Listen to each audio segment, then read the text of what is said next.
After the deep snows and cold of January, we ended up in late February with some bare ground and a rainwater pool that's pretty low. And this is what the front of the cattails looks like when the pool is pretty high.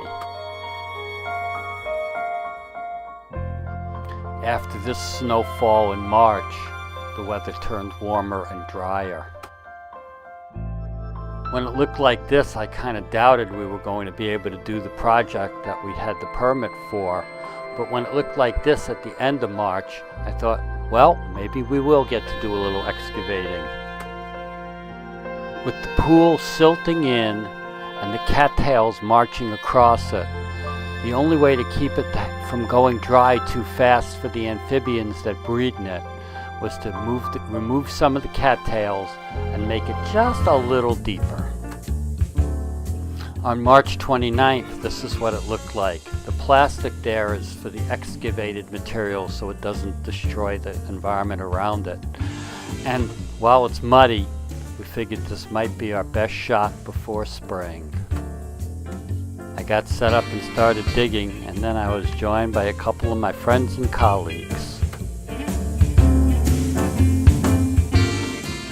The work went on for about 3 days. I got a little bit of help every day. This is the Sunday effort. What you see in this picture is on the left-hand side of the pool, it's kind of been made into a little more of a rectangle. That's the part of it we excavated. We went down about 6 inches, essentially removing the cattail layer and going down to the old fill. In this picture you can notice that the cattails have been pushed back, and again you see the rectangular area that we excavated. I have not recalculated with the new volume, but the rainwater pool tends to still go up and down very well with the rain. DEM said we needed to modify one part of the project, so on May 1st Michael and I went back and fixed everything. And on May 2nd, breeding season started.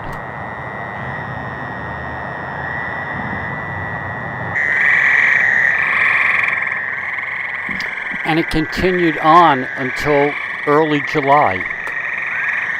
There were several waves, and once or twice the pond almost went dry in between.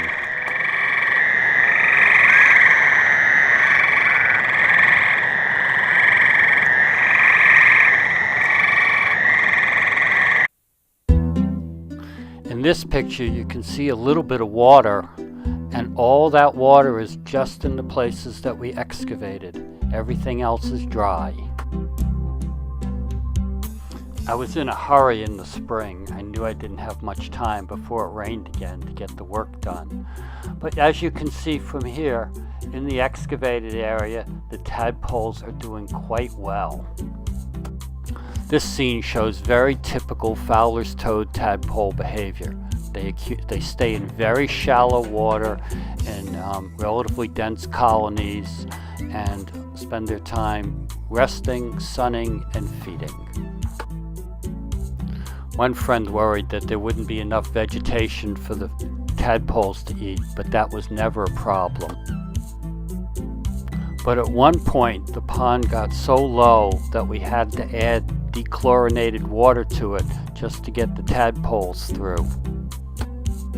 But what was nice was because we'd excavated a bit, we had a slightly deep spot that we could add water to, and that was enough to get hundreds and hundreds of tadpoles through. The tadpoles live in an organic soup, and they grow pretty fast.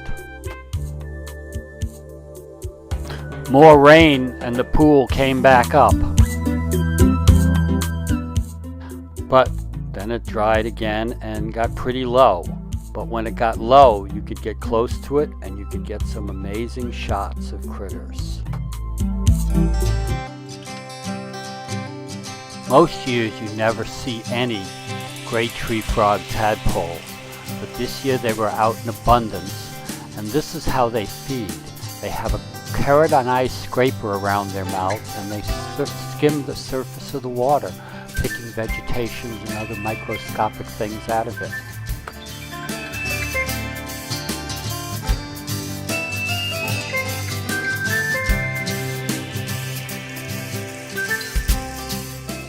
When the water was really low, I also could get really good shots of the Fowler's toad tadpoles. You can see a lot of these have 4 legs. Within days, all of these will be little toads. By late June, you could see lots of shoreline through the rushes.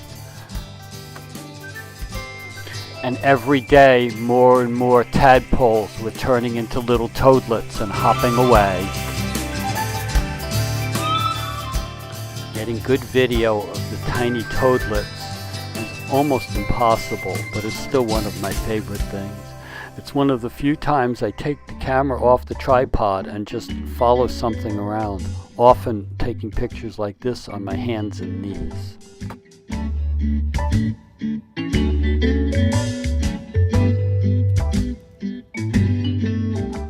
On June 27th, it rained. The pool filled up, and it never went dry again all summer.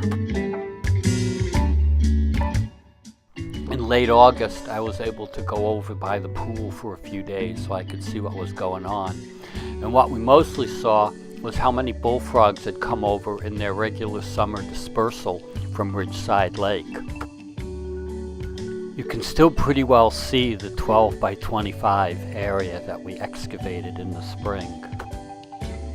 But every day more and more vegetation was growing in, and it was very lush. This is where all the water running off the hill comes into the little wetland. I asked the city to let the grass grow longer, and it works very well as a filter to reduce the amount of silt going into the pool and to reduce erosion. Heavy rain leaves a silt coat and knocks down a lot of stuff, but it bounces back pretty quickly.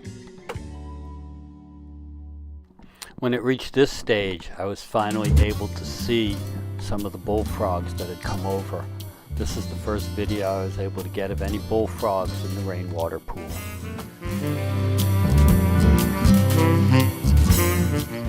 Between the beehives up the hill and the wild bees, the arrowhead flowers attract a lot of attention.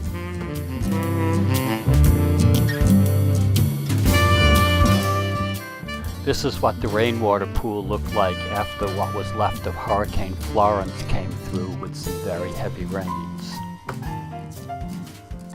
It's starting to look like fall at the rainwater pool. There's a little bit of touch-up work left over from the spring work, but I have to wait for it to go dry, and who knows when that will be.